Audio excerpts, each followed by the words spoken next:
So yeah, we can talk ourselves into thinking it's not busy out there, or the deals are not out there, or various other things. But of course, it's mindset, isn't it? That if we're looking for, if we think that we're going to find the right thing, we're busy, we're doing the activity, we will always find the right things. And it sort of reminds me of a story of a sales guy who was selling shoes, and he went to this country where they didn't wear shoes, and he came back and he said, boss, he said, this is ridiculous. There's nobody in that country who wears shoes. So I don't, I'm not going to do this. The next salesman goes out there and he thinks it's a fantastic opportunity because nobody wears shoes. So all he needs to do is educate them into wear shoes. And it's all to do with the mindset. So at the moment, people are saying to me, it's a really depressed market and we can't, sell the properties and this is, etc. And there are others who are like, this is the best market we're in, because we know what we're going to do, we know how to get the customers, or etc., etc. So it's all about the mindset. But this evening, it gives me great pleasure that Paul is here. Paul Ribbins, who I've known for many years. We met at the auctions, and I used to see him trading properties through, and really, really exciting. And I think, and I've said so many times when I've been either in person or on Zooms, when somebody has a different mindset totally to me, we don't have totally different mindsets because we have commonalities, but there are differences in our approach to things, which is really interesting for me to see how he does things and how his mind works, etc., etc. So this evening he's going to do a presentation and tell us about his story and how he makes money in the current market in Kent. Yeah, so this is, or wherever you are in the country, you can do this, but it's important that we actually say, look, it's happening now, it's happening here, 2026. So just before Paul starts, I'll just let you know that he's actually speaking at Camp Property Meet this evening, and he'll be there. He's already there now, but he's kindly said, look, I can do this event. And so he's out of it, he's working from his car, he's presenting from his car now. And then when he's finished with us, go into the room there. So Paul, thank you for that. And thank you. And the screen is yours. So we will give you all the power of the screen and allow you to continue. Thank you again. Thank you very much. Right. So my name's Paul Ribbins and I've been in this game a long, long time. Can you see my screen okay? Yeah. Great. I first got involved in this game back in 1918. I was a baker. The trouble is there's not much dough in it. So I got out of the baking trade into a state agency. And that was my first dip into property.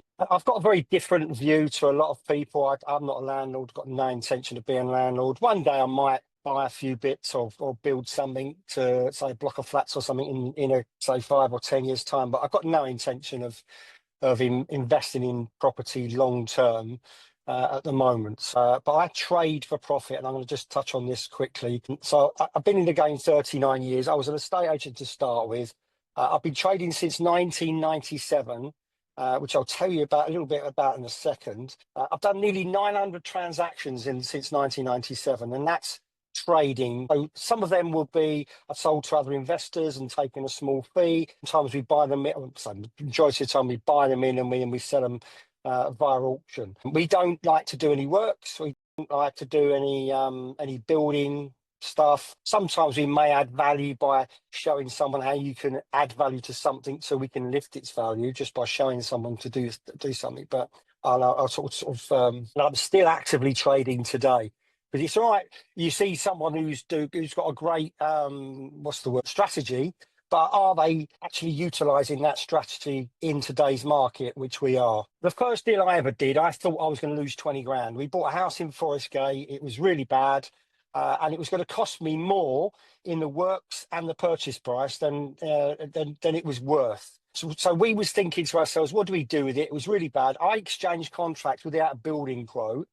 And the builder said to me, look, this is going to cost you a lot more than you think. And it was a time in 97. The market was all right. It was waking up a little bit. It was East London. Shows you how long ago it was. It was 40 grand. And I thought to myself, well, my business partner said to me, like, you do the work, I'll put the money up. So I was doing a 50-50 split with him. And he said, look, just dump it in the auction. We'll just get our money back and we'll go again on something. And we ended up putting in the auction. And the crazy thing was for us is it sold for like 35% more than we'd actually bought it for. We thought we were going to lose 20 grand. And that particular day, something happened to me. I realised that this game, what had just happened in the auction, it was a physical auction. It was an auctioneer called Stretton's, who was still around.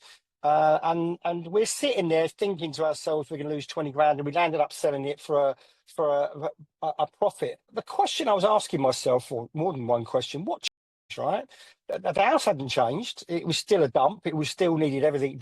And when I say it was bad, we're talking about the back addition. There was bowed flank wall. There was a crack in where the back addition met the main structure. It was pulling away. The bay had dropped at the front. The floors sloped 6 inches from one side to another. It was bad. It was. You had to take it back to brickwork. But the house hadn't changed, right? The market hadn't changed at the time either. But we sold it for 35% more than we paid for it. But the psychology had changed because it went to auction. And what people tend to do is they go out looking for deals from agents. We've got any properties, we're looking for something needs work. We give it a really cheap guide price as well. And they saw it in auction because most investors I speak to, it's still the same today, don't seem to be able to get hold of deals from the open market or from direct from sellers. They struggle to find deals. So where do they go? They go to auction, think I'm going to buy a cheap house here. And it was guided low, and they landed up having more than two, but they were bidding each other up, and we landed up selling it for a great property. So that moment of strategy was born for me, which was, if this worked for this, why not sell all our stock? And that's what we started doing from then on. We started selling everything in auction. This is very recent. This was done literally last month. This auction for 9, and we bought it for 50, and we sold this. Do a thing to it. We didn't do any refurbing. It looked a reasonable house. It had double glazing and central heating. This got brought to us by one of the guys that we'd trained. Her name was Julie. This was our very first deal. We do joint deals with people. And we taught her how to do this. And this was in Stoke-on-Trent. Because I think I'll share with you some other local deals we've done as well. But I think when it comes to trading can work anywhere, providing the numbers stack. And that's the key here. We bought this for 50,000. On your screen, it says circumstances, timing and leverage. The circumstances were right on this. This guy had gone into a home. He was very ill. His family wanted it done before, he passed away. So we got the opportunity to buy it. It had lots of work needed doing to it internally, and we'd had investors mess him about. They was originally asking 75 grand for this house, and we'd ended up buying it for 50 and sold it for 90. It surprised us, 90,000, and we sold it via a London auctioneer. We was expecting to get somewhere in the region of 70, 75 grand. And we would do a deal at that level because, even though it's a small profit of 75 grand, it's still a profit. But we'd end up getting lucky and getting 90. Now, think about that for a second. That's an uplift of 80% from its purchase price. I mean, that's a big up. That was a good little deal, that one. All right. No unmodernized. It was unmodernized, no heavy reef. It was literally just sell it in auction. And that's what I like. I'm dyslexic, right? I wasn't particularly clever when I was younger. I just find the fastest, easiest, most effective way of doing anything. And I love the idea of a trade. And it's not, and who wouldn't want that 40 grand for doing what? We owned that for 5 weeks. So that was straight into auction. This is another one we purchased in Farnborough. This was a 3-bed semi-detached house. Needed everything doing to it. It was gutted inside, double glazing and central heating, but the heating was, you'd have to start again, really. But it did have a plot on the side that you could extend, or there is a garage behind there, and then behind the foliage, but next to the house there was a little bit of land there that looked like it came with this house, but didn't. But people jumped to conclusions. But we ended up buying that for £250,000, and we completed that January this year. So again, it's a recent deal for us.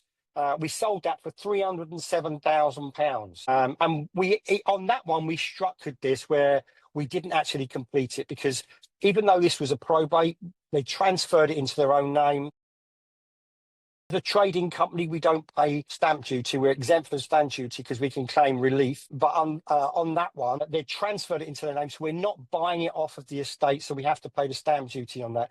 So we mitigated the stamp duty by marrying the completion dates up. We exchanged contracts with a long completion, sold it in auction and completed it the same day. So we didn't actually technically own us. We bought it. We would have had to have completed if our buyer hadn't completed, but we utilised their funds on the day of completion. So that just shows you that's another way of mitigating stamp duty. No works again, unmodernised, into auction, and that was great. Remembering all these deals, the most important thing to remember is, are the circumstances right? Was the timing right? And is there any leverage? And on this one, we just did there. Even though it was probate, but they transferred it into their own name, they wanted it gone. They'd been messed about as well by other people. We stepped in at the right time. And just for give you an indication, 80% of the properties that we buy, out of that nearly 900 transactions, 80% of them have been under offer to somebody else before I got hold of them. So someone's messed the vendor about, the vendor's got sick of it. I've stepped in at the right time, and then I've bought it, and then we made profit. So is it the right time to trade today? Because obviously there's a lot going on in the world. As you see, we've done some recent deals. One was in January, one's this month. We've got one going into auction this month over in Whitstable, when we've landed up buying a couple of deals recently.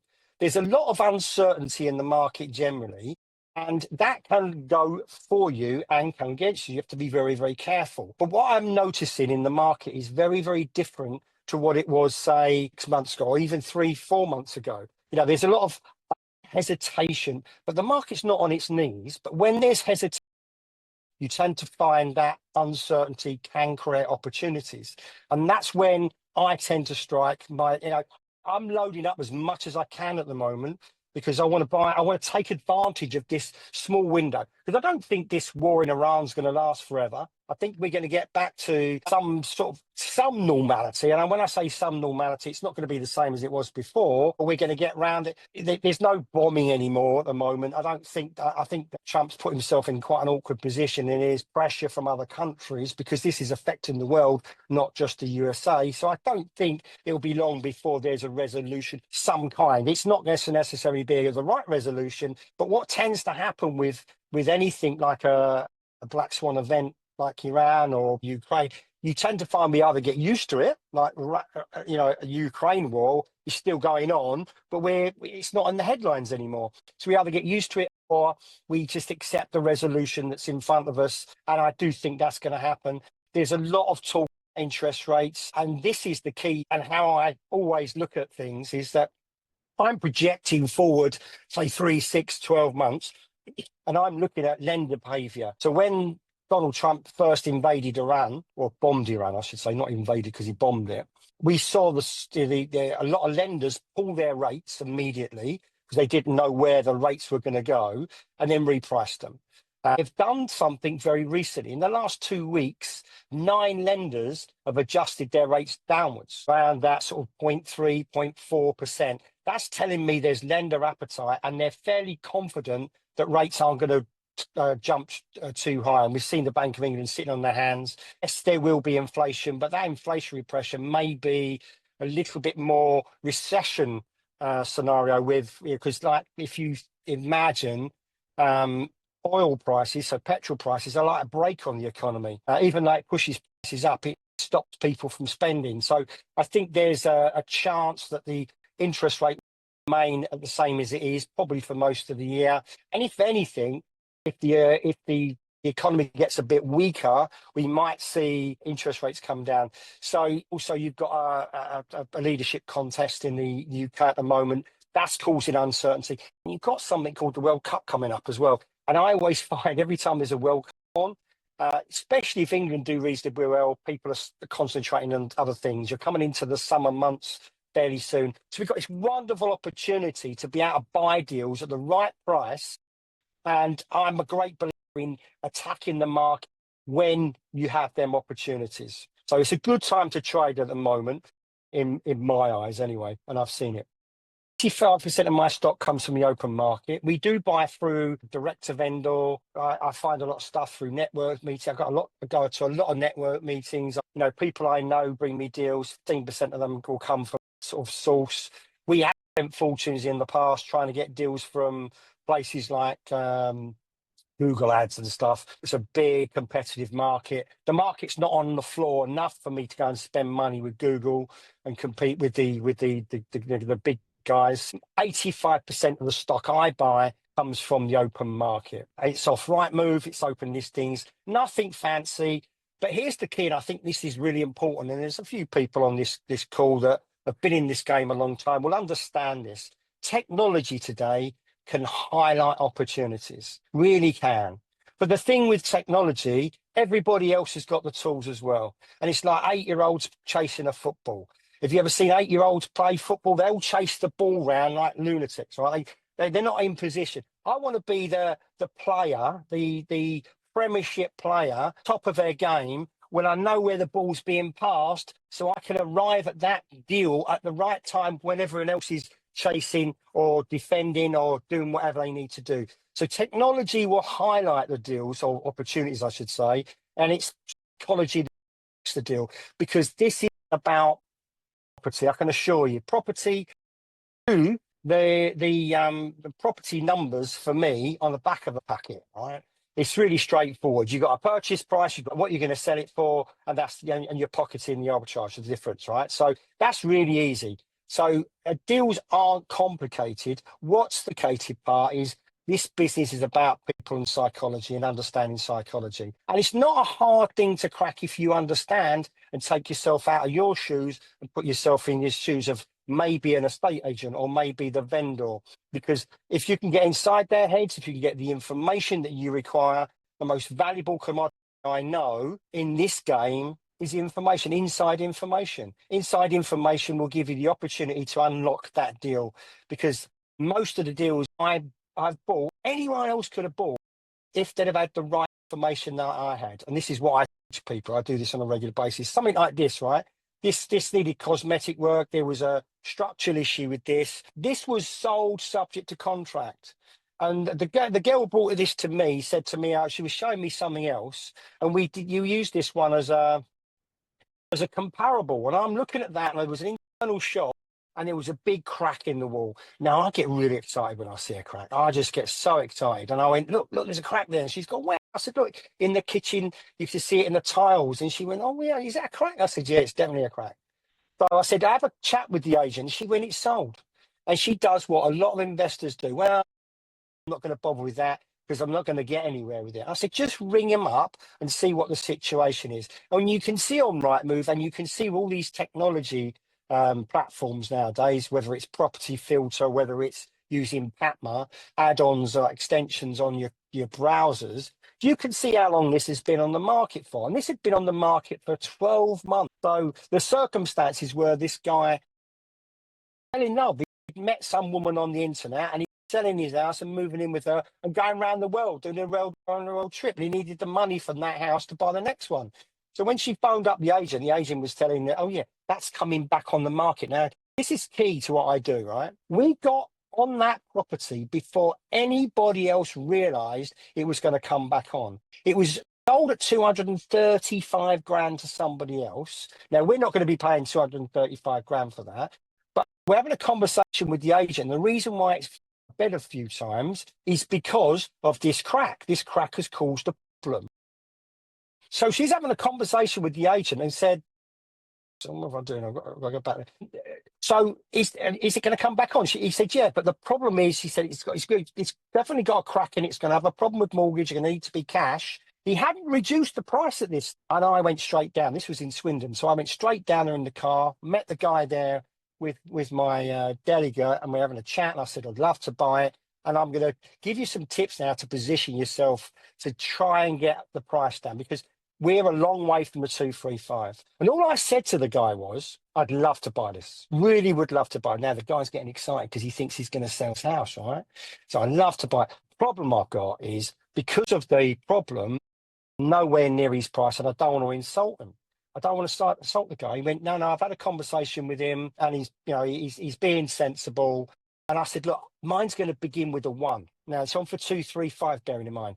What gives me a big stretch? It's a big spread there. I've got 100,000 up to 199. He doesn't know where I'm going to be. But what that did, it straight away, the conversation he'd had with his client, he said, I know my client will possibly take 195. He revealed that within a few minutes, just having a conversation, literally not pushing him, saying, I wouldn't pay that, or I want to offer you this. It was a gentle conversation. And I went, I'm not sure if I'm at 195. Let me just do some work, numbers, and I'll come back to you shortly. And then I went back to him within 10 minutes and said, I'm at 175. I knew where I wanted to be. I wanted to pay 185 for it. And he said to me, look, I don't think they're going to take 175. And what I'd done was, while I left him and gone to the car, I got my lawyer to send an email to him with an offer of 175. So by the time he got back to his office, he's talking to me. He gets a ping, he gets an email in his email box saying, I've offered 175. He said, I don't think they'll take 175. I'll come back to you. And on the way driving home from Wyndham to Kent, he said, Mr. Ribbons, it's your lucky day. It'll take 185. And we tied it up at 185. And we made £40,000 out of that. Literally, for doing what? Just for finding it online. And this one's over at Ashford, and this one was brought to me by one of my guys here. Good-looking house, this, and it's very similar circumstances on this one to the previous one. It's been knocking around for quite a while, and it was on the market for 350. They'd sold it at 350, and then it was revealed that it had sprayed insulation in the loft. And that can deem it unmortgageable. Now, it's not really unmortgageable, but you're not going to get a high percentage mortgage on it. And I think buy-to-let mortgage would struggle on it. I think a couple of investors have tried to buy this because you know the new game, which is it's like what I call slicing and dicing. People want to turn that into a HMO because it's a big house. It had 3 really large bedrooms, had a massive loft. You could have converted the loft. So there was a lot of potential for this, but because it had the problem with the loft, it was getting a problem for finance for people on buy-to-lets. And they had 3 buyers on this, fell out of bed because of the roof. And it had gone down from 350, then it got an offer at 300, and they tied it up at 300. It was messing about. And then we landed up buying that for 250,000 because we hit it just at the right time. The guy was really cheesed off, but we knew when to hit him with the offer. Because if you hit him wrong, the timing's wrong, then you're just wasting your time. And all you do is land up and make yourself look stupid. You've got to have a reason to offer low, and you've got to have it at the right time, because otherwise you can go. I could teach anyone to go and offer on everything you see. And what you'll end up doing is getting a reputation of being an absolute waste of space, because they can tell you now, as an ex-estate agent, if someone comes in and starts offering 25% on everything I've got, below market value, I'm going to literally stop dealing with them. I'm never going to deal with them. I've got to have a reason to be able to go to my client to say, the reason they're offering this is because of this. And if you can structure it in the right way, you unlock deals like that. And we sold that and made a 55 grand profit on that one. And this one here is one of our, this was a deal during the pandemic periods where this was 2 flats. Loads of people had tried to buy this. There was no planning permission. And the guy who was selling it was acting as on behalf of his dad. He was power of attorney. He wouldn't put anything in writing. I needed to prove this was 2 flats. And if you know what to do, you can get proof if it's been long enough. And we got the proof on that. Beautiful building, really good road. This had come on at 250, and they had loads of bids at 300, 320, 330. Again, people kept messing about. Eventually, we ended up buying this, and we sold this one £95,000. Oh, sorry, £141,000 profit. We sold it for £391,000. Cracking deal that, and that came from just being persistent, understanding this the way I teach people what to do. So all these deals here, most of them have been in Kent. Most of them are in Kent. There's a few that aren't in Kent, but most of them, every single one of them had the same DNA. Every single one of them. This one over in Folkestone, West End. I like the West End of Folkestone. You got some lovely buildings. They're usually big flats, short lease. And here's the key, right? Understanding that well, no, not a lot of that. All agents are trained in sales. Most of them aren't trained in understanding the fabric of a building or the complexities of the legal game. I taught myself from a very early age because I wanted to know so I could get my transactions through. But most agents aren't trained in understanding how to get round a short lease or what the implications are.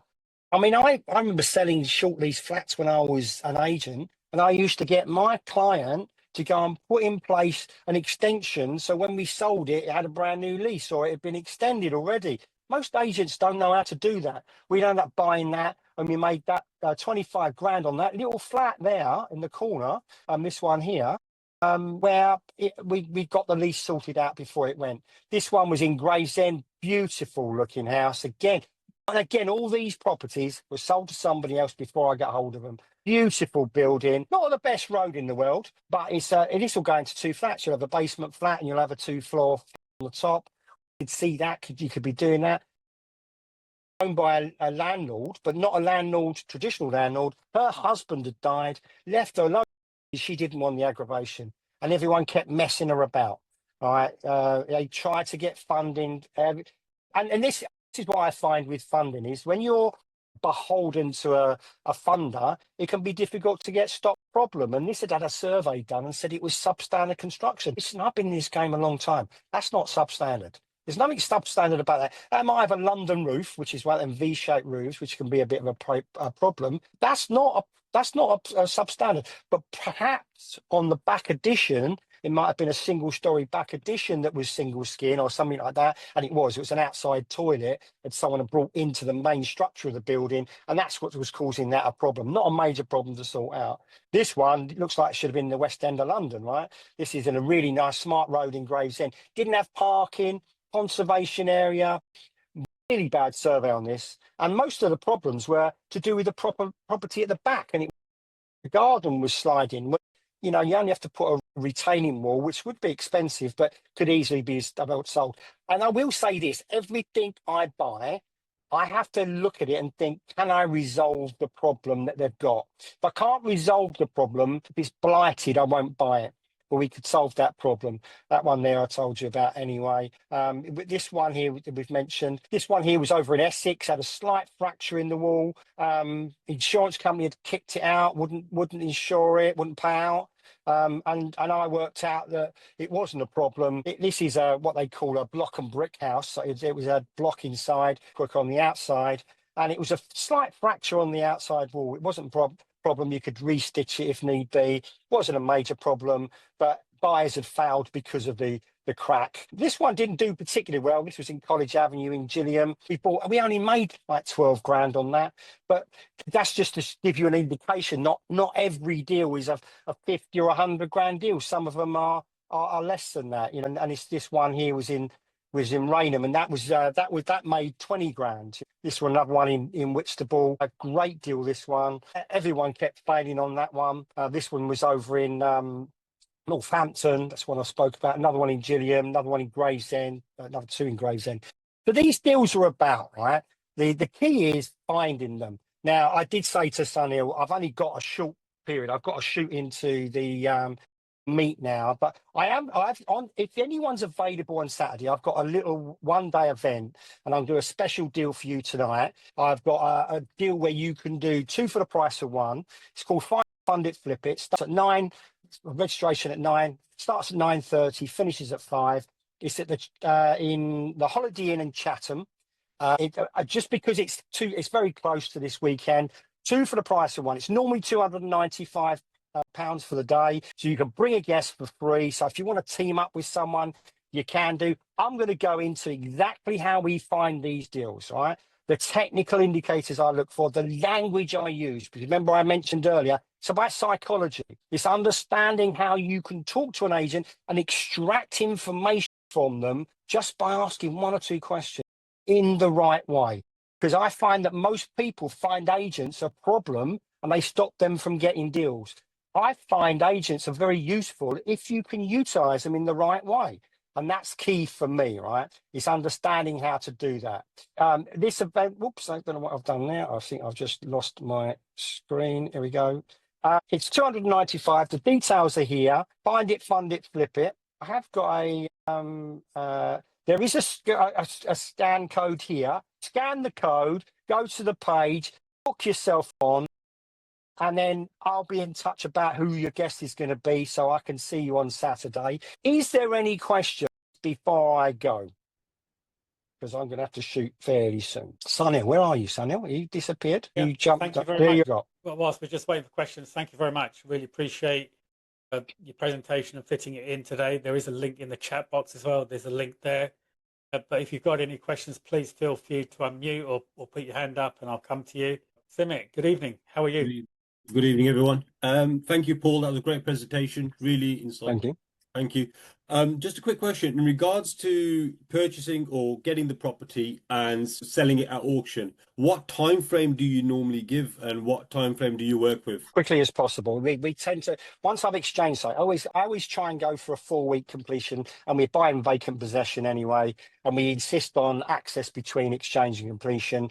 So as soon as we've exchanged, I'm committing it to an auction, and then it goes into an auction, and as soon as it goes in the auction, it's sold within 4 weeks, and I've probably had the money out for about 4 to 5 weeks. So it's a very, very fast process. I don't like my money out for any longer than say 4 to 6 weeks. Very rare that we'll have it longer than that. And I'm guessing that you've built relationships with the auction houses that you work with, and they get it in quick. Auction houses are changing all the time, and we used to use Clive Emerson's all the time. I don't use Clive Emerson's down in Kent anymore. I use McHugh's in London, or Savills, or auction house London. Depends on who I feel at the time, because they go in and out of favour, really. Sometimes they're one auctioneer house is better than others. So it depends on, and also the other thing as well is there's lots of dealers in auctions, and some auctioneers favour dealers more than they do their normal clients. I don't want to be amongst all the real shitty dealers. When I say shit, there's a lot of bad dealers out there who load up their stuff with lots of stuff, extra charges and stuff. I would rather be amongst an auctioneer that's got good quality stock coming from the right stables. Cheers. Thank you, Paul. Thank you. That's all right. Great. Any other questions? Yeah. Can I throw a question in, please, Sunil? Yes. Paul, are you mostly back-to-back in on these, or are you completing before you sell? We complete most of them, Doug.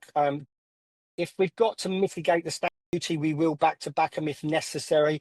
The only problem, as you know, you've been in this game a long time, back-to-back them can be a problem for someone else's funding. So if they're buying an auction and they're funding it, it can trip you up later on. I mean, if they fail to complete, we keep their money, but I just don't, I don't like to be in that position where someone's failing because of, so it's only, I'd say out of the last 20 deals we've done 3 back-to-backs. So, and it's the only reason we do that is because of stamp duty. Yeah, so if you're completing, you're paying stamp. If we're buying off a probate, if we're buying probate, because we've got a trading company, we don't pay stamp duty if we're buying off the estate. On the because you get relief. Yeah, on the probates. Yeah. And most of our deals are probate. If you're back-to-back in and you're selling at an elevated price, who pays the additional capital gains? We bear in mind our contract is separate from the vendors, so we're even though we've bought it, we're back to back in it. Our contract is separate. We're not. What's the word? If your contract, we're not assigning the contract. It's a separate contract. As long as it completes on the same day, we haven't got to pay the stamp. But we pay, as you know, limited company. We're paying corporation tax on our money. Okay. So it's not capital gain. It's trade. It's because it's a trade. We're paying capital gains tax. Yeah. Okay, thank you. Great Any question, other Doug. questions? Before we go to Andy, Paul, can you just do me a favour for people that have just joined us or maybe new to property? Can you just explain that term back to back, please? Right. So back to back transaction is called a sub sale. So if we're buying something and we've got to pay stamp duty on it, sometimes if it's a vacant house, we'll exchange contract with our seller and we'll ask for a long completion. And that might be 8 or 10 or 12 weeks, depending on when the next auction is. And we'll try and marry up the dates with the auction. So once we've exchanged contracts, we'll commit it to the next auction. And that usually gives us another 4 weeks before it actually hits the auction. It will be sold in that auction, and the completion date for our purchaser will be the same day as our completion date. And then because it completes on the same day, it's considered a sub-sale and we don't have to pay stamp duty. Nice Thank and you very much. straightforward, yeah? Andy Johnson's put his hand up. What's I'm here. There he is. Yeah, we've booked in to come to the course the meeting on Saturday. So we'll see you there. Brilliant. I'll see you then. It was just a couple of questions. So, do you always visit the properties? Do you go and look at all the properties? You don't. A lot of the delegates that I train, we do deals with them. So we put the money up and they go and find them, and then we'll have a little bust up with the profit. So they're out looking for me. They'll be my eyes and ears usually. I only go and see them if I think there's a major problem. Because I need to know that we can solve that problem. If we can't solve that problem, then I'm going to back off it. So a classic example, we're trying to tie one up in Reading at the moment. I'm at 200. At 200, I don't need to see it. At 220, then I need to see it because it's got a single skin back addition, and I want to make sure that it's not as bad as it could be. If it's okay, then I might raise my offer. But then that's most of the time I'm not viewing them. And do you always download the legal pack and send it on to a solicitor so they look at it before? We're not buying an auction, we're selling an auction. So we are buying off a estate agent. So ours is a private treaty transaction. I don't, obviously our lawyer prepares the legal pack and puts it in the auction. So you find it off market or through agents. That's it. Forget about the survey. Then go straight to auction with it. That's it. Yeah, and we understand, and you make a very valid point in raising that, is that the reason why I take it to auction is 2 reasons, right? One, that hammer falls is sold, right? It's done. It's exchange contracts. So that's one good thing for me. I know we're not having someone come back and say, I've got to have a survey done, all that business. And secondly, I know that people go to auction and they land up, they can't help themselves. They land up looking at the deal. Anyone that's been to auction, it's like you're buying it before you've even actually bought it. They've sort of like bought that house. And we've seen it so many times. I've been in physical auctions when I've seen people just carry on going. They've got a limit. They've gone past the limit. They want it. So as long as it's guided right for me to sell it to the auction, it's got to be cheap enough for someone to think, oh, I can make some money out of that. Right. Okay. And so these joint ventures that you do, have you got anybody in Sittingbourne or Sheerness? I have someone in Sittingbourne at the moment, not Sheerness, but Sittingbourne. I might put my hands up for that one then. And it doesn't make any difference if it's Sittingbourne, Sheerness, or where, because you'll do your research. Maybe you'll find things that other people don't see, etc., etc. So it makes no difference. There are. Hence a big place. Trust me. Yeah, no, I was just thinking that. So if you were to do a joint venture, and then I become the eyes for Paul, then because you did it all. And you make a very valid point, and I get where you're coming from, Sunil, but I tend to not overlap people because it wouldn't be fair then. If I train Andy and I've got 3 people trained in Sittingbourne, they're all after the same properties, it can cause lots of problems. I don't tend not to do that. Okay, excellent. See you Saturday. See you later. Any other questions? Yes, Summit's got one more. Just a quick one. Have you ever come across any problems with sales at auction? Say, for example, a buyer's purchased something, unable to purchase it, complete the sale. Has that affected you in your? Been selling that. Because I've had ones where they've failed to complete on us, yes. And unfortunately, if they can't complete, we keep their 10% and we go again. It does cause us aggravation because we like to think it's sold and done and dusted. But yeah, it can happen. I'd say out of all the transactions I've ever done, probably less than 2% failed. So it's a very small number. So it's very similar to the losses we make. We do make losses now and again, and that's a very low number as well. All right. Okay. Now I'm going to have to shoot, ladies and gentlemen. It's been a pleasure. Thank you very much, and I'll see you all Saturday. Take care. Thanks, Paul. Thank you very much. Appreciate your time. Bye-bye. Thank you. Bye. Any final questions for anybody? Or any general questions? Any questions with what's been shared this evening? Yes, no? Okay. If there's no other questions, we appreciate your time this evening. Appreciate you joining us, and we look forward to seeing you Saturday. If you do have any questions, you know where we are. So please give me a call, and yeah, happy to chat. Our office is in Sittingbourne, and I think most of you know where that is as well. So brilliant. We'll catch you all very soon, and yeah, look after yourself. Thank you. Samit, whereabouts are you? I'm based in the Midlands. I'm in Birmingham. Okay.